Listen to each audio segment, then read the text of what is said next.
Con el gusto de saludarles, su servidor Martín Vargas Contreras. El día de hoy vamos a hacer una cápsula con un invitado especial respecto de las recientes reformas de amparo a través de este espacio en el Colectivo Michoacano de Derecho.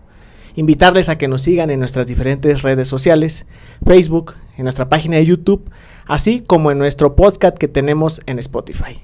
Y precisamente, como les comentaba, vamos a hablar de un tema de interés que recientemente se viene desarrollando en los juzgadores del estado de Michoacán, y esto es, pues bueno, la reforma a la ley de amparo, bueno, las dos reformas a la ley de amparo que se han tenido en este año 2025, la primera el 13 de marzo de este año, y la segunda que apenas tiene 3 semanas, el pasado 16 de octubre. Adicional a ello, pues estaremos hablando de esta situación que va a prevalecer respecto de su aplicación y del Código Nacional de Procedimientos Civiles y Familiares, además de una tesis que recientemente se publicó apenas este 24 de octubre respecto de esta aplicación, para lo cual el día de hoy tenemos un invitado especial, el asociado, el licenciado Luis Enrique Colín Bautista. Licenciado, muy buenas tardes. ¿Qué tal? Buenas tardes, maestro Martín, agradeciendo el espacio en esta importante mesa de debate.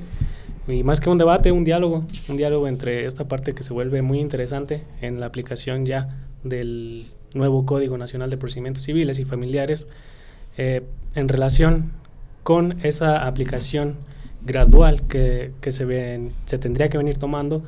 Vemos ya también, como comenta el licenciado, en referencia a la ley de amparo, en ese punto que se vuelve una ley supletoria, vemos la aplicación que ya se está dando en algunos aspectos por parte de los juzgadores de distrito, y también una observancia muy especial también en otra parte donde se sigue aún aplicando la antigua o la ley. No sabemos si sea antigua o sea una aplicación correcta. Es lo que en esta mesa pues ahorita vamos a tratar de desmenuzar, y invitándolos a que se queden hasta el final porque se va a poner interesante. Igual, todas sus preguntas que tengan las podrán hacer en los comentarios, y bueno, las iremos contestando durante la transmisión que se vaya generando. Comentarles que con el licenciado Luis Enrique actualmente venimos colaborando con algunos asuntos en materia de amparo. Entonces lo que les vamos a comentar nace de una situación totalmente práctica, de un análisis, de un debate que se ha tenido al momento de analizar estados procesales con motivo de estas reformas. Entonces para esto, pues primero me gustaría, licenciado Enrique, primero tocáramos esta parte del Código Nacional de Procedimientos Civiles y Familiares, que si bien es cierto se publicó en el 2024, su aplicación, como bien se dice, según los transitorios, se va a venir generando de manera transitoria. Así es, viene una aplicación de manera gradual a partir de la fecha que ya menciona el maestro Martín. En ese sentido, tenemos que a partir de la declaratoria que emita el Congreso, va a partir esa aplicación va a surgir, va a tomar precedente y estará lista a partir de esa declaratoria que el mismo Congreso del Estado emita para que dicho ordenamiento pueda entrar en vigor. Tenemos un lapso de 120 días entre esa declaración y la publicación que se va a hacer en el diario oficial. Esto es en el periódico oficial del Estado para la legislación local, y para la legislación federal pues tenemos al diario oficial de la Federación. Entonces, en ese sentido, pues nos toca a nosotros ver ahora, como dice Lic Martín, en el ejercicio de la profesión, algunos asuntos interesantes. En ese aspecto pues tenemos ya aplicación por parte de algunos juzgadores y lo compartimos, Lic. Sí, así es. Fíjate que es bien interesante esta parte transitoria, porque precisamente estos transitorios del Código Nacional de Procedimientos Civiles y Familiares contempla que se tienen que hacer estas declaratorias para su entrada en vigor. Sin embargo, tenemos que tomar en consideración que el legislador también tomó en cuenta que si los estados no llevaban a cabo esta declaratoria de inicio en vigencia, porque pues además de ser declaratoria de inicio de vigencia, implica también el derogar los procedimientos, las normas procedimentales a nivel estatal.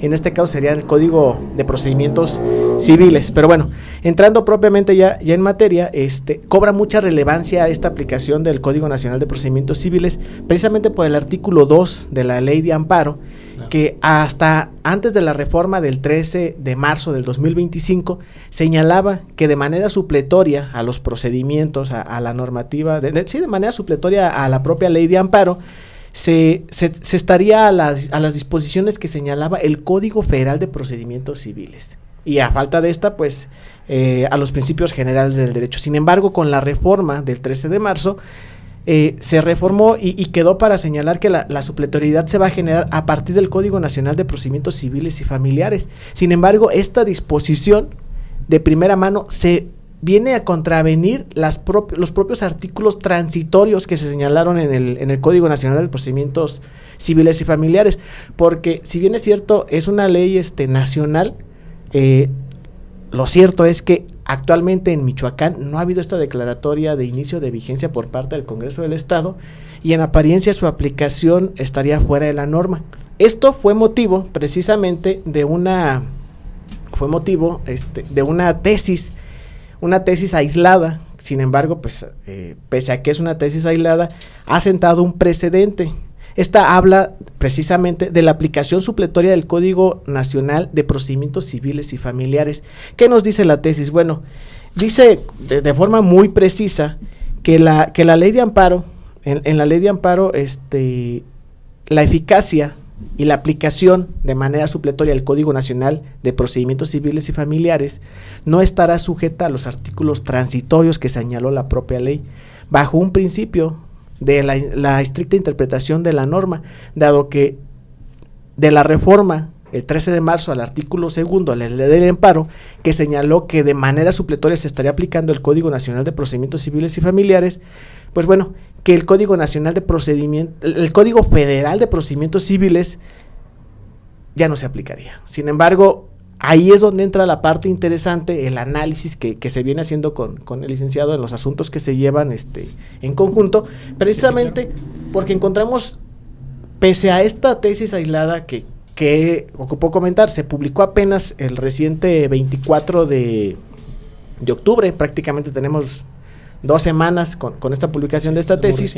Tenemos juzgados de distrito que están llevando a cabo la aplicación de manera independiente por parte de ellos. Claro, se ha visto, tenemos ahí en los asuntos algunos antecedentes, ya poniendo énfasis. Gradualmente se venía, o como anteriormente se venía utilizando la aplicación del Código Federal. En ese sentido nos causó mucho, digamos, curiosidad ya una aplicación reciente por parte del juzgado séptimo de distrito en el cual tiende a aplicar o ya usar más bien con fundamento el Código Nacional. Entonces nos causa un poco de curiosidad. En ese sentido, no se tenía todavía, bueno, por mi parte, no se tenía todavía ese conocimiento de la tesis que acaba de mencionar el maestro Martín. Entonces, se vuelve un poco interesante desde esa perspectiva porque ves tú la aplicación, pero también tienes por otra parte que el Congreso no ha emitido dicha declaratoria para que se pueda utilizar este fundamento aún en materia en el ámbito federal. En ese sentido, pues nos dimos a la tarea de hacer una comparación en este sentido y llegamos a la conclusión. Me comenta el maestro Martín, ¿sabes qué? La aplicación puede ser por estos motivos. Entonces, bajo esa circunstancia, llegamos a esa tesis aislada y tiene todo el sentido.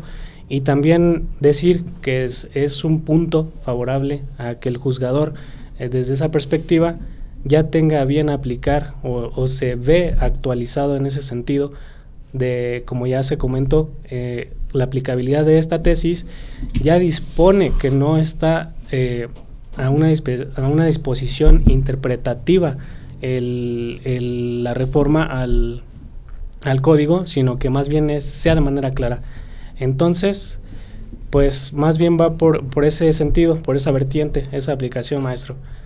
Es correcto, y tenemos precisamente este acuerdo de un estado procesal que se generó dentro del juzgado séptimo de distrito de aquí del 11º circuito, en Michoacán, precisamente donde le da vida ya al Código Nacional de Procedimientos Civiles y Familiares. ¿Verdad? Y ojo, porque esta tesis se publica el 24 de octubre y este estado procesal, bueno, este acuerdo donde se emite un estado procesal dentro de un juicio de amparo del cual somos parte, se emite con fecha 3 de noviembre, o sea, estamos hablando de que pues fue reciente, pero reciente. Por su lado tenemos en un acuerdo que emite el juzgado noveno de distrito, por su parte, una aplicación del Código Federal de Procedimientos Civiles.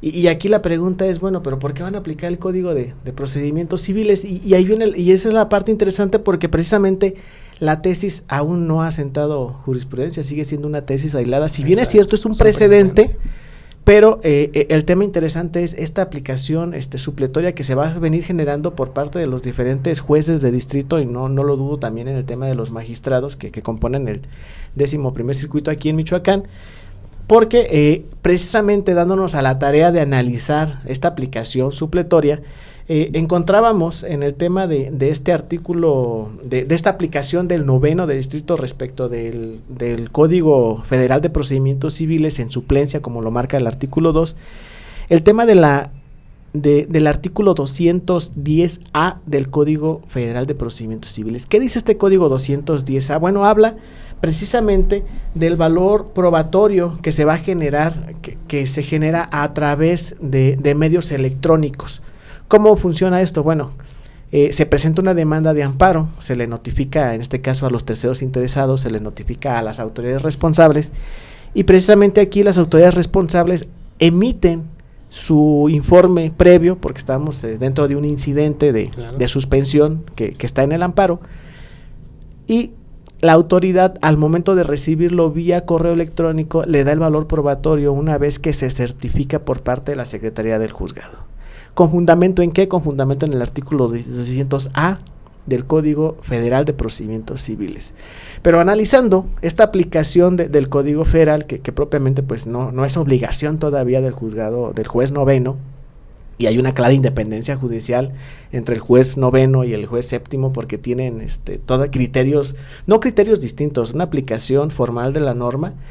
Nos vamos al nuevo Código Nacional de Procedimientos Civiles y Familiares a buscar la disposición que pueda encuadrarnos los supuestos que señala el artículo 210A del Código Federal de Procedimientos. Y estos los vamos a encontrar en los artículos 348, 349 y 350. Y literal, en este caso, en este estado procesal, la interpretación o la norma prácticamente es en los mismos términos. O sea, estamos hablando de que los 3 párrafos que contiene el actual 210 del Código Federal de Procedimientos Civiles se trasladan al artículo 348, 349 y 350 del Código Nacional de Procedimientos Civiles y Familiares. Aquí la parte interesante que analizábamos en un momento dado, de la cual voy a hacer énfasis, no vamos a hablar en un sentido estricto del controversial artículo transitorio de la no retroactividad de la norma, no es el momento, ya invitaremos a alguien más para hablar de ese tema. Sin embargo, lo que nosotros aquí veíamos muy interesante es precisamente que tenemos la aplicación de 2 normas de manera simultánea. La pregunta es, ¿cuál vamos a aplicar? Pues todo estará en este nuevo Código Nacional. Vemos que se deja mucho a criterio también del juzgador. En este sentido, él tiene también más libertad, a diferencia de en el anterior, de examinar, de apegar, y de él, a partir de un análisis jurídico y crítico, aplicar lo que mejor se ajuste a derecho en cuanto a la aplicación de la norma. Y estaríamos ahí frente a un tema interesante del propio artículo segundo de la ley de amparo, bajo el tema de la aplicación supletoria, porque bien es cierto, dice, vas a aplicar de manera supletoria hasta el 12 de marzo del 2025 el Código Federal. A partir del 13 de marzo aplicarás el Código Nacional de Procedimientos Civiles y Familiares. Pero aquí la pregunta es, ¿y qué termina diciendo este artículo segundo? Bueno, también habla que se podrá aplicar en su defecto los principios generales del derecho. Y aquí la parte interesante es este principio denominado pro persona. El principio, en principio, la aplicación de la norma que genere mayor beneficio Al gobernado. Ahí es la parte esencial donde nosotros tratábamos de analizar si la aplicación de este 210A del Código Federal de Procedimientos Civiles frente al artículo 348, 349 y 350 del Código Nacional traía una situación mayor o que le favoreciera más al gobernado. Sin embargo, pues dijimos, bueno, los encontramos exactamente igual. Sin embargo, también dentro de este análisis que generábamos aquí con el licenciado Enrique, precisábamos que este artículo 210 que le da valor probatorio a los documentos generados a través de medios electrónicos, en este caso un correo institucional por el cual se envía un informe previo a la autoridad y la autoridad lo tiene y le da ese valor pleno dentro del juicio en este caso dentro del incidente de suspensión de un juicio de amparo. Es muy interesante porque comentábamos, ¿qué pasaría si este artículo 200A del Código Federal de Procedimientos no hubiera sido contemplado en el Código Nacional? Y esto pues resultaba interesante porque entonces, ¿qué íbamos a aplicar? Sin embargo, ahí es donde inicia esta otra etapa de la reforma a la ley de amparo y se vuelve muy interesante porque tenemos una reforma del 13 de marzo que contempla el cambio de la normativa procesal supletoria. Después tenemos esta tesis, que todavía no es jurisprudencia, del 24 de octubre. Sin embargo, con la reforma del 16 de octubre, vamos a encontrar en el artículo 3 de la ley de amparo una obligación que no existía propiamente en la ley. Y esto es que todas las autoridades que participen en un juicio de amparo estarán obligadas a generar un usuario dentro del portal del Poder Judicial. Con esto, pues, obligando que toda la comunicación que generen las autoridades responsables sea a través de un medio electrónico. Pues es algo totalmente natural, es algo que se estaba buscando y se estaba generando precisamente pues desde la pandemia. Claro. La ley de amparo a partir del 2013 ya consideraba y obligaba a las autoridades federales el llevar los expedientes de manera electrónica. Sin embargo, esta situación no se dio hasta inicios del 2021, precisamente por la situación que prevaleció y la necesidad de poder llevar a cabo todos los procedimientos para evitar el tema del contacto humano. Esto precisamente con la aplicación que viene haciendo el juzgado noveno en respecto de la aplicación de todavía el Código de Procedimientos, del Código Federal de Procedimientos Civiles. Pero en este otro juzgado, en el séptimo de distrito, ahí nos encontramos con una aplicación de 2 artículos precisamente que no hemos localizado en el código anterior. Real. Y aquí precisando un poco con lo que menciona el maestro Martín, si bien también es un tema interesante el que se ha venido digitalizando, ese tema ya tendiente en cuanto a las reformas más recientes, se busca también ya esa evolución, es a partir de, digamos, del principio de derecho que nos menciona que hay que seguir evolucionando en este tema. A partir de eso se busca la digitalización ya no solo en el amparo, o sea, ya se viene aplicando también en materia como se ve en materia administrativa y también pues en algunas otras. En relación a los artículos que menciona, pues tenemos el artículo 977, fracción segunda, y el artículo 978 del Código Nacional de Procedimientos Civiles y Familiares, los cuales pues se utiliza supletoriamente en la ley de amparo para en este sentido, viene dentro de los autos que integran este juicio de amparo y con estos artículos se fundamenta dicho auto, entonces se encuentra un tanto interesante en ese sentido.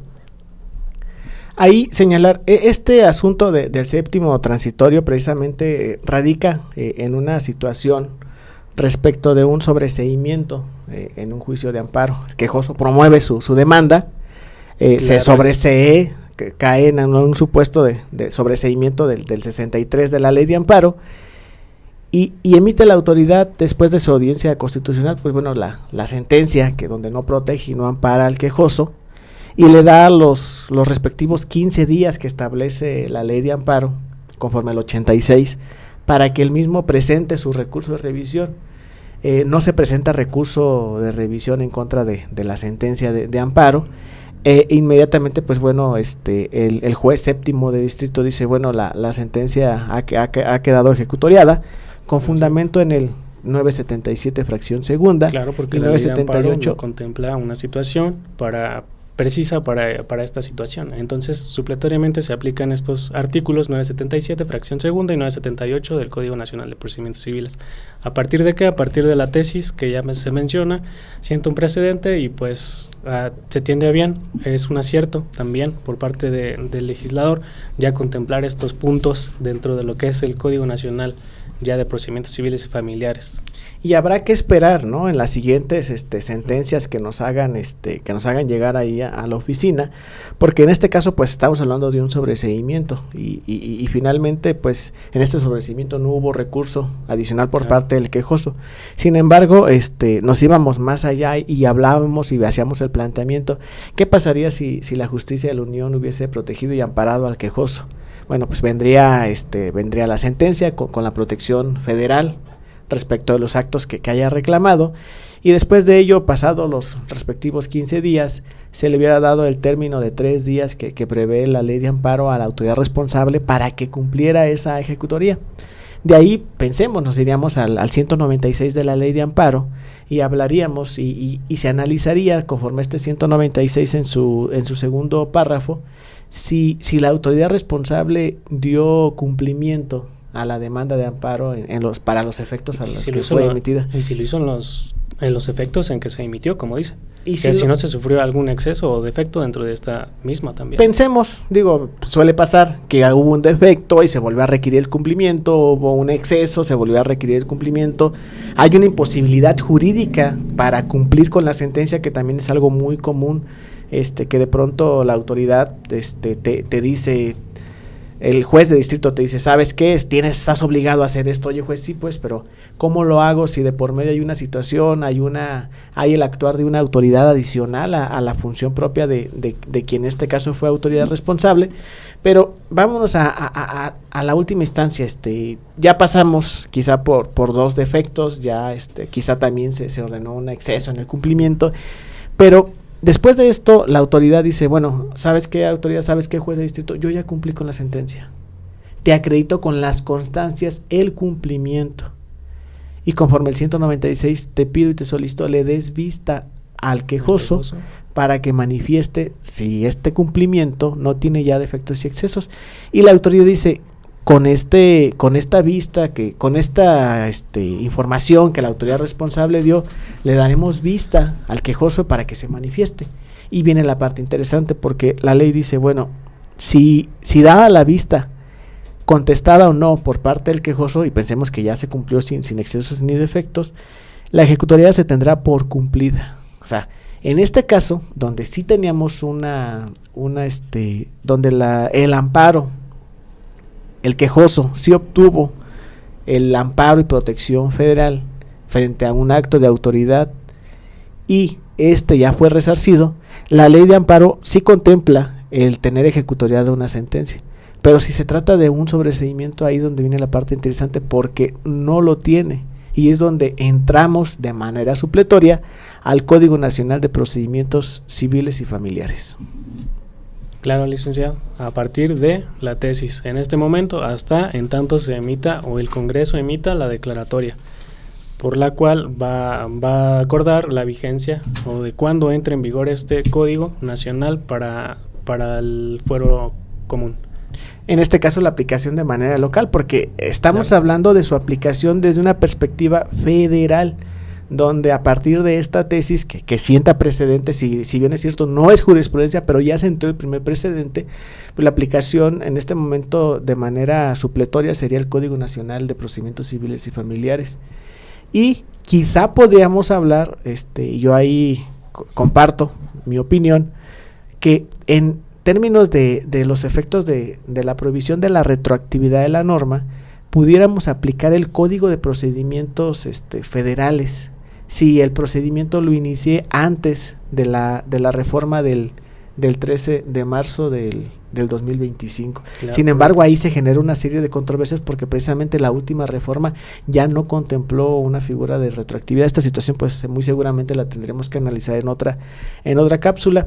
Sin embargo, ahorita nos quedan una serie de preguntas interesantes y conclusiones. Una de ellas pues podría ser el tema de la independencia que tienen los jueces al momento de actuar. Tenemos literalmente 2 jueces de distrito del mismo 11º circuito aquí en Michoacán, con situaciones y opiniones totalmente de pronto distintas, pero no desapegadas del marco. Pero no desapegadas del marco normativo. O sea, ambos aplican de manera correcta la normatividad de acuerdo al estado procesal y a las circunstancias propias del propio juicio de amparo. De no ser así, pues bueno, nos darán elementos y nos darán herramientas para llevar muy seguramente en una situación que no favorezca a los intereses que representamos, pues en algún recurso de revisión que se pueda subir nuevamente a un tribunal colegiado y que nuevamente pues pueda generar alguna segunda precedente para ir generando los necesarios para que esto el día de mañana pueda concluir en una jurisprudencia.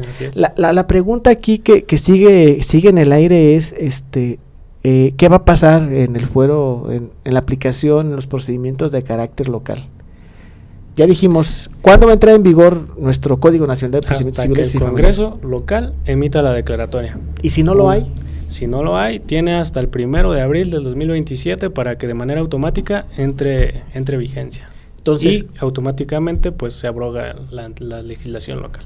Muy seguramente esto nos va a conllevar a que constantemente pues tengamos que estar hablando del tema. Seguramente dentro de ese lapso, claro van a venir una serie de situaciones interesantes respecto de su aplicación, y yo creo que eso daría lugar a quizá invitar. Entiendo que actualmente en el Poder Judicial del Estado hay una comisión de transición respecto de la aplicación del Código Nacional de Procedimientos Civiles y Familiares. Buscaremos las conexiones a través de nuestro Consejo Directivo del Colectivo Michoacano de Derecho para buscar un espacio con ellos y poder discutir esta segunda parte, que sería la aplicación de esta normativa dentro de lo local, vaya. No. También queda en el aire, y creo que sería un buen análisis, un buen tema, podría ser objeto de debate, poder girar alguna invitación a alguno de los juzgados, ya sea al 7º de distrito o al 9º. Siempre se vuelven conversaciones muy nutritivas. Para platicar con ellos y determinar qué los llevó a a la aplicación. Pensamos y asumimos que fue la publicación de esta tesis. Se las dejaremos, la publicaremos en los comentarios para que esté a su alcance, y del 9º, ¿no? Cómo sigue aplicando y por qué seguir aplicando el Código de Procedimientos Civiles cuando está contemplado la misma situación, o está contemplada la misma hipótesis legal dentro del Código Nacional de Procedimientos Civiles y Familiares. Pues no queda más que agradecerles por seguirnos en esta transmisión. Yo espero sus preguntas, sus dudas al respecto. La verdad es que cuando analizamos el tema, yo le comentaba al licenciado Luis Enrique que normalmente estos temas los enfocábamos a situaciones con un lenguaje que permitiera que cualquier persona de la sociedad pues entendiera y comprendiera de lo que estábamos comentando. Sin embargo, este tema se vuelve complejo y está enfocado precisamente a los abogados que conforman este colectivo michoacano. Sin embargo, si tienes alguna duda relacionada con lo mismo, pues hazla, ponla en los comentarios, estaremos contestando a ellas, estaremos publicando. Muy seguramente también generaremos algún extracto de estas 2 actuaciones judiciales por parte del juzgado 9º, del juzgado 7º de aquí de Michoacán, precisamente para dejarles ver esta parte que precisamente surge de esta necesidad, este análisis, este debate de entender el cómo piensan los juzgadores. Actualmente pues no hubo una contradicción de la aplicación. Habrá que esperar, si por ahí se nos contraponen. La verdad es que tenemos asuntos en casi todos los juzgados de distrito. Ahí hay tiempo para que salga algo muy interesante, y si sale, pues, si se abre el espacio para la mesa de diálogo, pues aquí lo vamos a estar también compartiendo con todos ustedes. Estaremos, yo creo que invitando a un juez de distrito para estarlo muy nutrido para estarlo por aquí cuestionando. Igual si tienen dudas que pudieran generar, pues bueno, sería muy interesante que las vayan generando para tenerlas ya listas y llegar con un tema muy certero, ¿no? Y adicional a ello, pues estar esperando de aquí en adelante, licenciado Enrique, todas las actuaciones judiciales que podamos ver dentro de los juicios de amparo que se están llevando por diferentes juzgadores. Creo que uno muy interesante sería darle seguimiento a los propios jueces, al propio séptimo y al propio noveno, para ver si en un momento dado cambian de idea y dice uno, ¿sabes qué? Me ajusto a la tesis aislada, y otro dice, no, ¿sabes qué? Pero ahora no, ahora sí. Ahora sí. Tendría que analizarse. Tendría que venir bajo un tema, ¿no? De la aplicación del principio pro persona, el mayor beneficio al gobernado. Sin embargo, eso también a nosotros como abogados nos da elementos, pues bueno, para seguir generando situaciones precisamente de defensa legal cuando las resoluciones, pues, de pronto consideramos no ser favorables a los intereses de los que nos representan. No queda más que agradecerle, licenciado, te agradezco mucho. No, gracias, al contrario, por el espacio en esta mesa de diálogo que se vuelve muy interesante y pues agradecido. Y a nombre del colectivo, pues insisto, estamos muy contentos porque nos encontramos en nuestro 5º aniversario y no hay nada mejor que celebrarlo con estas mesas de análisis bastante nutritivas, de bastantes conocimientos, e invitarlos si tienen intención de estar aquí con nosotros, también son bienvenidos. Estas mesas las estaremos generando muy seguramente 1 o 2 veces por mes, con temas de estos y de interés que puedan mejorar y apoyarles a ustedes en su actuar diario como abogados. Pues les agradezco mucho y seguimos a sus órdenes desde el colectivo michoacano de Derecho. Licenciado, gracias. Gracias.